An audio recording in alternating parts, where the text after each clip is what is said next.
What's up, guys? It is Ashuramiru here, back again with another character newbie friendly guide. We are going to be talking about Phoxhunter. The Phoxhunter is the protagonist of Duet Night Abyss. It is the main character, it is the focal point of the story, and it is the one you will see almost always on screen every time, all the time. Phoxhunter is a precision in motion, a fighter who blurs the line between offense and support. On the field, she thrives on rhythm. Her rifle lays down rapid-fire lumino bursts from range, then she closes in with a clean, decisive sword strike that recharges her shields and triggers team buffs.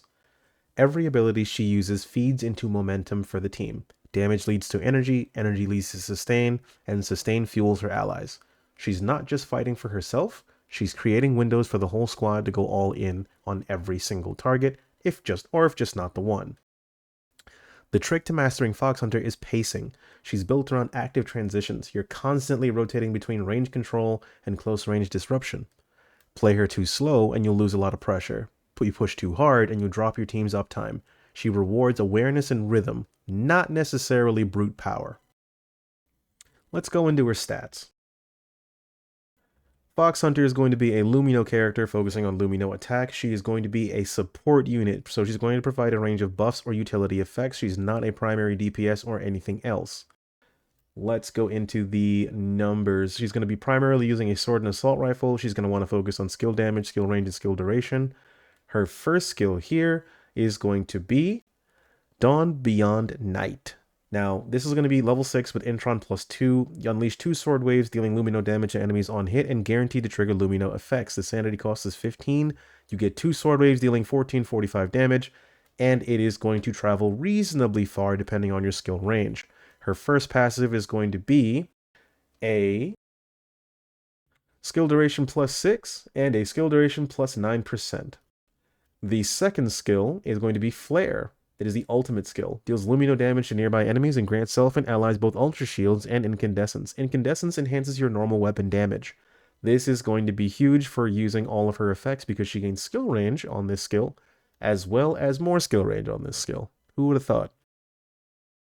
With Flare, you're going to be using it pretty much every so often with a sanity cost of about 35. You have a 13 meter damage radius, and you will gain about 5.9% max shield in ultra shield.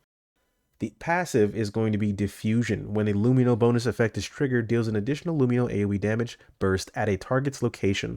So as you're doing all of your attacks, you're producing all of your damage, you're producing your buffs, everything that you're doing is going to help you proc more Lumino. The Lumino procs are going to deal little bursts of damage to different enemies every time that they proc on them, everywhere that they are.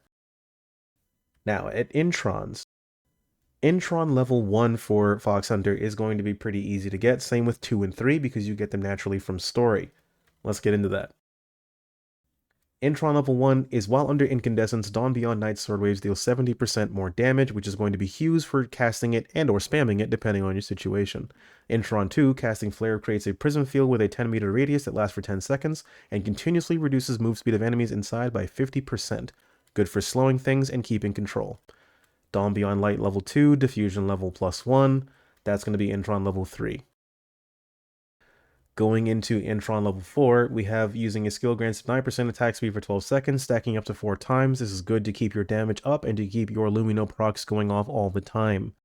Now, you will get your copies of Intron as you do the story, if not through other means, so we'll talk about that later. Intron level 5 is going to be Flare level 2, Diffusion level +1, and then we will move on to Intron level +6. Incandescence additionally grants 54% critical chance to your Phoxhunter. This is huge. This is good stuff. That means that every time you pop Incandescence, you will gain crit chance as well as just normal weapon damage. So everyone that is on your team, be it AI, friend, or even temporary friends, you can use all of these benefits to your advantage. Now, with that being said, you can use Phoxhunter as a damage dealer for a short amount of time, but their goal isn't to necessarily do big numbers. They're just there to sustain the team and keep them healthy. Not necessarily through the means of health, but through the means of ultra shielding. And that's going to be how your team basically works around certain bosses, certain mechanics, and even certain situations in open world combat. But that's going to be all for this video. I hope you guys liked it. This is the Phoxhunter guide. My name is Ashuramiru, and I will see you guys next time. Deuces.